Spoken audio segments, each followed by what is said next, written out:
امریکی صدر کے چین پر نئے ٹیرف کے بعد دنیا بھر کی سٹاک مارکیٹس میں بھونچال، کئی ملکوں کی سٹاک مارکیٹس پھر کریش کر گئیں۔ امریکہ میں کاروبار کا مندی پر اختتام، سٹاک مارکیٹ 52 ہفتے کی کم ترین سطح پر بند۔ چین کا شنگھائی کمپوزٹ انڈیکس گراوٹ کا شکار، ہانگ کی سٹاک مارکیٹ 3% گر گئی۔ عالمی مارکیٹ میں خام تیل کی قیمت 4 سال کی کم ترین سطح پر آ گئی۔ WTI 3.3% کم ہو کر $57.59 فی بیرل پر آ گیا۔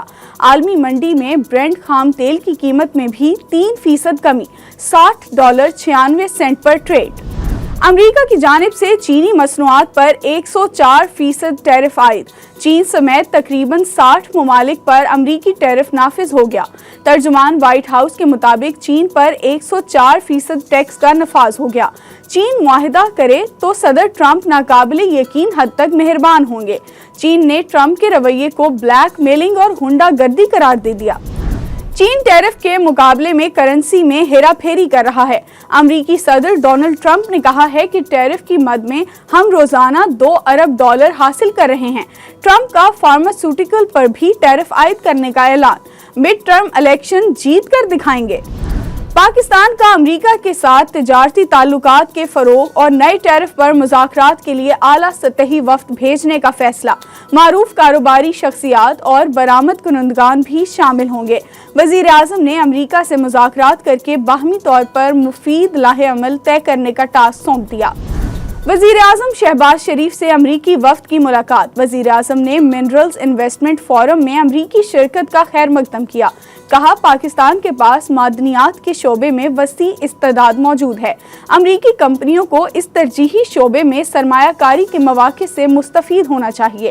امریکی وفد میں سینئر بیورو آفیشل، قائم مقام assistant secretary bureau of south and central Asian affairs اور US ڈپارٹمنٹ آف اسٹیٹ کے نمائندے بھی شامل۔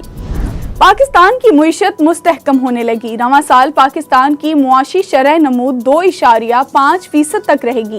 ایشیائی ترقیاتی بینک نے آؤٹ لک رپورٹ جاری کر دی۔ رپورٹ کے مطابق رواں سال پاکستان میں مہنگائی کی شرح 6% تک رہنے کی توقع ہے۔ آئندہ برس مہنگائی کی شرح میں مزید کمی کی خوشخبری بھی سنا دی گئی۔ کراچی کے صارفین کے لیے بجلی $6.62 سستی ہونے کا امکان، کے الیکٹرک کی فروری کے فیول چارجز کی مد میں درخواست نیپرا میں دائر۔ نیپرا اتھارٹی 16 اپریل کو کے الیکٹرک کی درخواست پر سماعت کرے گی۔ جولائی 2023 تا فروری 2025 کی فیول لاگت ایڈجسٹمنٹ کی منظوری کی بھی درخواست۔ میاں نواز شریف سے سابق وزیر اعلیٰ بلوچستان ڈاکٹر عبدالمالک بلوچ کی وفد کے ہمراہ ملاقات، بلوچستان کی سیاسی اور سیکیورٹی کی صورتحال پر تفصیلی تبادلہ خیال۔ نواز شریف نے ڈاکٹر عبدالمالک کی خدمات کو سراہا۔ ڈاکٹر عبدالمالک نے کہا نواز شریف بلوچستان معاملے پر کردار ادا کرنے پر رضامند ہو گئے۔ کسی کو فیئر ٹرائل کا حق دینے میں مسئلہ کیا ہے؟ جسٹس جمال خان مندوخیل کا فوجی عدالتوں میں سویلینز ٹرائل کیس کی سماعت کے دوران استفسار۔ جسٹس محمد علی مظہر نے ریمارکس دیے، اپیل کا حق تو کلبھوشن یادو کے معاملے میں بھی دیا گیا۔ جسٹس مسرت حلالی نے کہا ملٹری کورٹس میں کوئی کچھ بھی کہہ سکتا ہے، حکومت سویلینز کو اپیل کا حق دے گی تو کون سا مسئلہ پیدا ہوگا۔ سپریم کورٹ کے آئینی بینچ نے سماعت کل تک ملتوی کر دی۔ لاہور ہائی کورٹ نے گندم کی قیمت مقرر نہ کرنے پر پنجاب حکومت سے جواب طلب کر لیا۔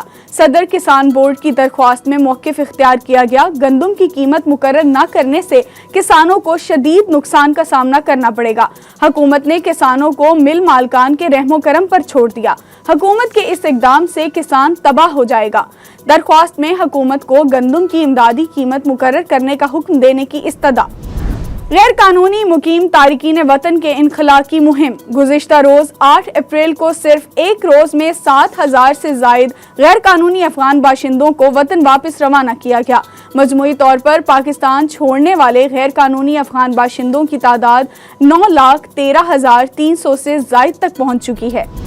پنجاب میں ہیٹ ویو کا خطرہ، PDMA کا الرٹ جاری، اسکولوں میں موسم گرما کی چھٹیاں قبل از وقت دینے کی سفارش۔ PDMA پنجاب کا محکمہ اسکول ایجوکیشن اور ہائر ایجوکیشن کو مراسلہ جاری، عارضی طور پر آؤٹ ڈور سرگرمیوں پر فی الفور پابندی عائد کرنے کا بھی کہہ دیا گیا۔ اور اداکارہ سمینہ پیرزادہ کی سالگرہ، فلم اور ٹی وی کی اداکارہ 70 برس کی ہو گئیں۔ سمینہ پیرزادہ کا ہر کردار آج بھی چاہنے والوں کے لیے یادگار۔